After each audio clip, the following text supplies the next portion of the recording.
Hello, welcome to the Turret of Pleasure here in the Enchanted Kingdom of Hermione. I'm your host and the Lord Chamberlain of the Enchanted Kingdom, Zip Gun. And I am that sucker. Boy, the stuff I do in pursuit of achieving the perfect record collection. And it's funny, the machinations that go through how I do it.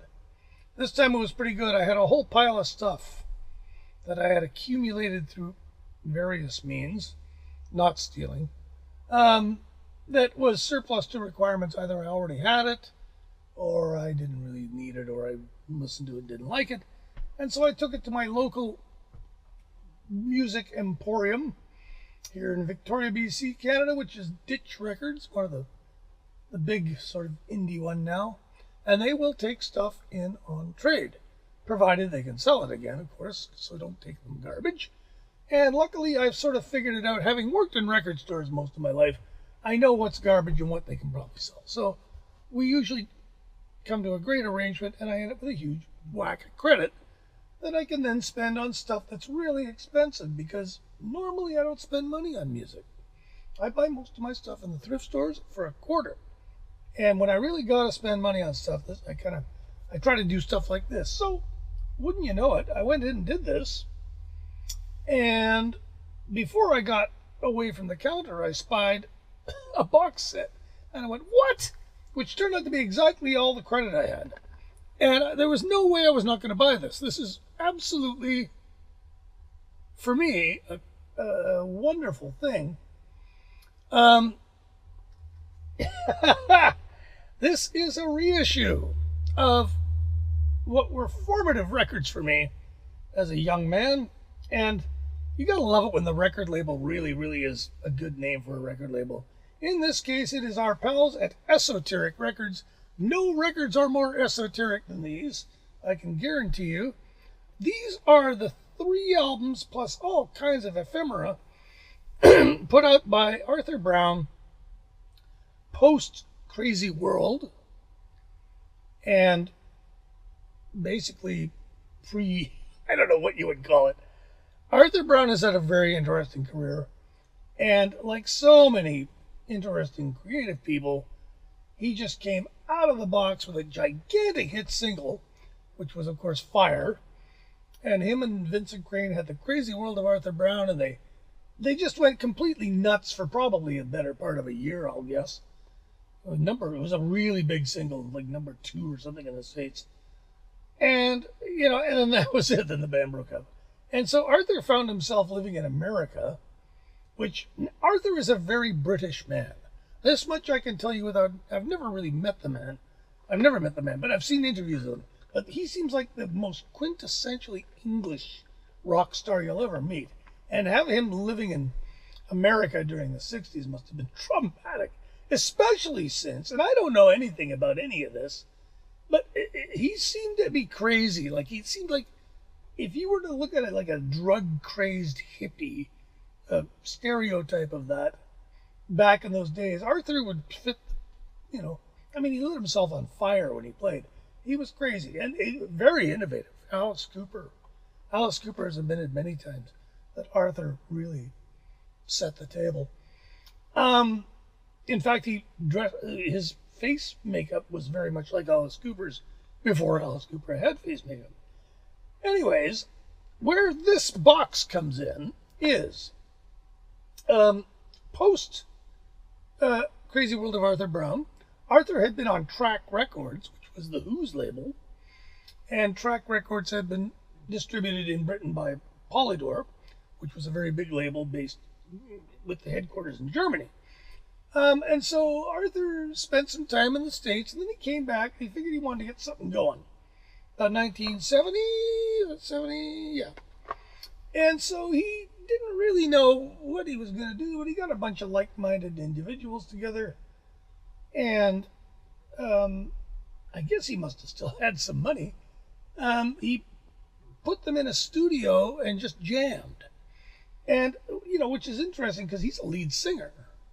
And so he was jamming, the band was jamming, and he was kind of shooting out freeform stuff and stuff that it sounded prepared, but still it was a weird way to jam, and they did it in a studio. So with this, armed with this tape, he then went to Polydor of England, and Polydor had a real problem apparently with track records. There had been some big falling out. So basically anything to do with track was anathema to the Polydor office in London. So they just said, no, we don't want you, Arthur. Go away. So Arthur was like, well, what the hell does this have to do with me? I don't know. So he, rather wisely, and I think he had a lawyer at this point kind of following him around. He had a lot of guys that kind of were hangers on. That there was another guy who was basically his manager, sort of in the band, but not really. Anyway, they decided, well, fuck, this guy's boss is in Hamburg. So they went to Hamburg. And they said to Hamburg, hey, we'd really like to record on your label still, because we had so much fun with the Crazy World. Why didn't you guys sign us? And of course, well, what about Britain? Well, Britain are pissed off with track. We don't have anything to do with track. Okay. So the Germans said, sure. And they gave them £10,000, which is a lot of money back in 1970. Said, okay, we want 3 albums in 3 years. Great. Standard business contract. And one of the guys said, Arthur, you have been successful once before. Well, that was true. He had been successful. But now Arthur is a strange man. So they get the band together. And this was an interesting band because it was very communal. Everybody threw in ideas. And it was a good band. Had a guy named Gooch Harris on organ as one of those. Had the classic Hammond, the on fire Hammond sound. And a guy named Andy Dolby on guitar, who was a really good guitar player. He sang a bit. He was a pretty good writer, and he was in the band the whole way for all 3 albums. The only guy. And they had a VCS3 synth player who I don't think really knew how to operate it, but there you go. And he got a couple of guys named Kerr and Finesilver to help him produce his first record. And the first record by the way, let's look at the package. First record, Galactic Zoo Dossier. How can this not be a good record with that title? Now, I have original vinyl of all these, and I was still absolutely knocked out to be able to buy this. So, Galactic Zoo Dossier, this is exactly the cover as it came out. This is a great record, and I'll tell you, it's the one time during the whole... Now, this is prog rock. This is as prog as it gets. But it's also got Arthur doing his thing, which is his unbelievably over-the-top, hyper-dramatic... Every note is over-pitched. And this actually came with the original album, and I fucking lost it over the years. This was in many of my homes. Except bigger because it was LP size. And then the other side is was the lyric sheet. So the powers that be sank a bit of money into this. They recorded it at Rockfield Studios, and with all that implies, because Rockfield was a residential studio in Wales, and it was surrounded by pubs, and the opening of this record, I can't remember where I read this, but I've read it somewhere years ago. But the opening of this record is they were at the local pub, and some guy started talking about religion and the Lord, and sort of like a evangelical kind of dude talking about this crazy Jesus thing. And he's going, and they made the intro of the record, this guy. And they overdubbed it on top of the band, just kind of warming up. Beep, beep, beep, beep. It's a really, really, really, really weird record. And there are big blasts of terrific prog rock with Arthur Brown just giving her on vocals. And when Arthur Brown gives her on vocals, you're going to pay attention, because the guy is like, he's like Screaming Jay Hawkins, but like British opera trained, I guess. I don't know. Hard to describe. unforgettable voice. This record contains moments that I've listened to this record for 50 years. There are parts of side 2 when they occur, I laugh my head off every single time. There's an amazing thing called Creation. And it's like this spoken word melodrama thing. And the band builds to this orgiastic climax. And he's like, out of chaos. And then suddenly there's a big blank on the tape. And it goes on, a couple of seconds. And then it comes back in again. And then the engineer has chopped the tape up. So it's like, and then he does the best rock scream in the history of rock. Ah! And then you're like, can it get any more ridiculous? And then they very speed the scream. So it's like, ah! And then it hard edits into this piece of like Mahavishnu rock that's terrific. It's just like really, really good. But it's just all over the map. It never settles into a groove. There's some stuff he did with Viv Stanchel on this, if I remember right. We want your brains. We want your brains. This record, now, needless to say, nobody bought this record when it came out. It was just, and the great thing is, you can tell that Arthur is not taking this entirely seriously. It's all a little bit of a put on. Okay. Now, over the years, I had the first and the third albums that they put out for 50 years. The second one I didn't have for a long time, and then I've never really listened to it. I mean, I have, but. And so once I bought this, it's just called Kingdom Come. There are weird things about this record. Nowhere is there a drummer credited in the thing, so I don't know who plays drums on it. But it's a pared down version of the Galactic Zoo Band. Googe Harris is still with him. Andy Dalby's still with him. Phil Schutt's the new bass player. And I think it's still, what's his name, the guy on Galactic Zoo on drums. And Arthur. So it's lean, mean, hitting. But, key here, they produced themselves because, they had figured it out on the first record. And there are moments of this where I can't stop laughing. The Experiment. Now the cover doesn't have any information on it, so which I don't believe. I've got the original downstairs. I should go look, but you get the handy information in the book, which of course, but they don't mention who the drummer is.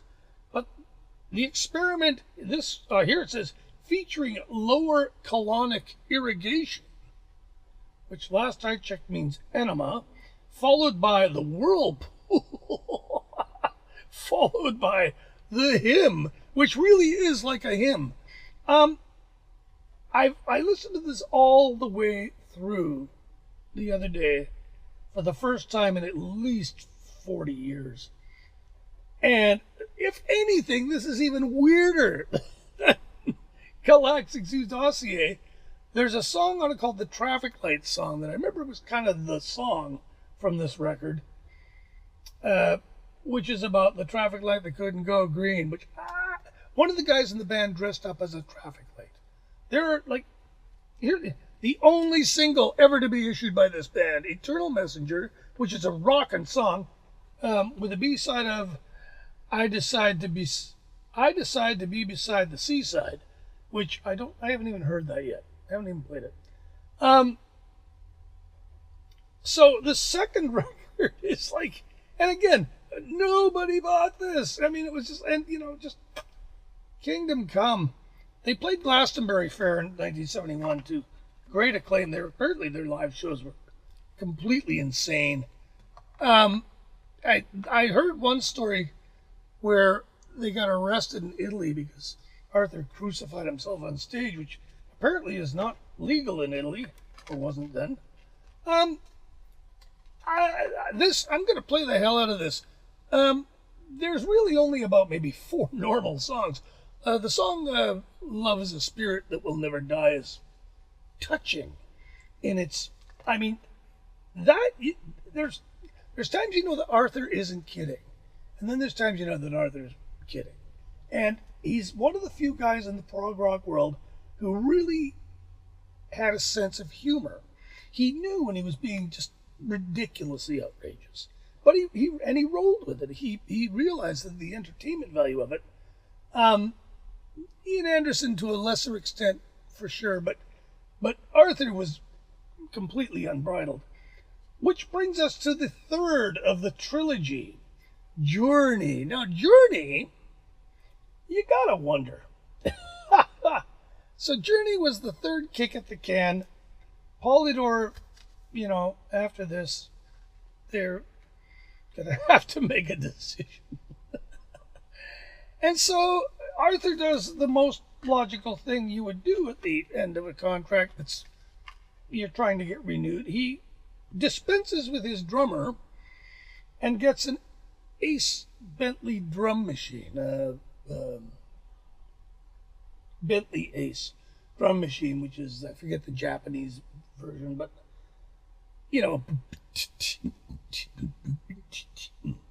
that becomes their drummer. Gooch Harris finally tires of the insanity, I guess. He was a classically trained musician, apparently. You wonder how drugs are not mentioned, but one has to wonder. So they get a guy from Detroit in, Vince Perenio. There's very little about him, other than he still works under the name Vincent Perenio's Kingdom Come. Just okay, sure.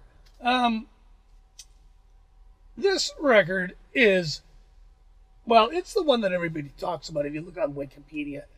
It is definitely ahead of its time. There are some very interesting features to this record. The first of which is it's the only record, I think, to this point. I'm sure this isn't true, but I'm not going to go looking for the first example. But it's the only record where the drum machine is the only drums. Riot Going On by Sly has lots of Ace, same drum machine, but it's augmented by real drums. This is nothing but the drum machine, and it features Andy Dolby on guitar, who, again, he does lots of backing vocals. I think he writes one of the songs. And then the second side has this feature for Mr. Perenio, which is utterly pompous. It sounds like Vangelis, or worse. All the while the drum machine's tapping along. They did do a single. Spirit of Joy was a single. I didn't know that. I could tell you a terrible story about this record. When I was a lot younger, we had a party at my place where people were consuming lysergic acid. And a friend of mine, who's a brave fellow, we were there, and he tells me, yeah, I've done some acid. I'm like, really? He goes, I want you to play me the best acid record ever. And it didn't take me long to go, because this record begins with 40, I've counted them, very slow bass drum beats, so, on a drum machine. So I sat Buddy up between the speakers in a nice comfy chair, and I just left him alone for about 40 minutes. And he came away a changed man. So anyway, this is an amazing record. You got to hear it. I'm not saying you have to go out and buy it, but everybody should hear these guys. These guys were way beyond like Gentle Giant or Il Baricentro or Secret Oyster, any of these prog bands, because they were nuts. Now, the tape I mentioned at the beginning of this, that they, I guess, got them signed to Polygram, came out as a record with a really uncreative title, Jam, The First Sessions, Arthur Brown and Kingdom Come. It is, you could say it's the very first incarnation of Kingdom Come, because Gooch Harris is on it, but nobody else from this session made it to the next record. it's pretty good. It's not what it sounds. Like, I thought this was going to be a bunch of crappy jamming. A lot of it is kind of crappy jamming. Certainly the guitar player needs a tuner. And there's a lot of tentative noodling around. But they actually melded together pretty well, considering that I do believe this is improvised.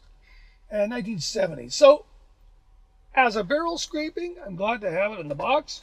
Yeah, good. And then there's this further barrel scraping. I don't know why they gave this a gatefold. I don't know if this ever came out like this in any other format. I thought this was unique to this box. But yes, of course, in the good old days, bands would do BBC sessions. One wonders what the BBC made of these guys, but there you go. I played a few of these. No Time from the Top Gear session of 71. Now, where they're getting these sources is beyond me. But this one is, to say that it's compressed, woohoo! It is just squashed fucking flat. And it sounds great. You just turn it up and blah, it's fun. But high fidelity it is not. There are a couple of, they do a couple of really weird, they do Creation here, which is really different. It's nothing for me will top the Galactic Zoo version, but Julian Brown on VCS3 synth. You hear a bit more of him on this because these are BBC sessions where they're kind of live in the studio. But again, great barrel scraping to have. This whole thing was not cheap. I think it worked out to be about $70 Canadian. But of course, I didn't pay anything for it because I was trading stuff in for it, which made it much more painless. I also already had the esoteric 2-disc version of this, which features this and all the bonus stuff, which I was delighted to be able to give to a friend. So yeah, I'm the sucker. I bought it. I'm happy. I'm going to play it to death. I'm going to play the second album far more to get because the first album and the third album, I literally don't even have to hear them anymore. They're so burned into my head. If you've never heard of these guys and you're into prog rock, you got to hear it. It's all over YouTube. It's free. The story is a good one. Arthur went to, his wife was, of course, from Austin, Texas. What? And so he moved there. And for a while, he wasn't really in the music business, but instead he was a carpenter and a painter. And apparently he had a business with Jimmy Carl Black from the Mothers of Invention. And they called it Brown and Black, which is just so great. But then I think he's moved back. I think he now lives in England, and he's still alive. Wherever you are, Arthur, if you see this, I saw your interview a while back, and I was enchanting. There you have it. I am that sucker. And a happy one. Thanks for watching. And don't forget to like and subscribe and all of that. And as Ed Cassidy of Spirit says, be a good example. There you go. There's my thought for the day. Thanks for watching. We'll talk to you later.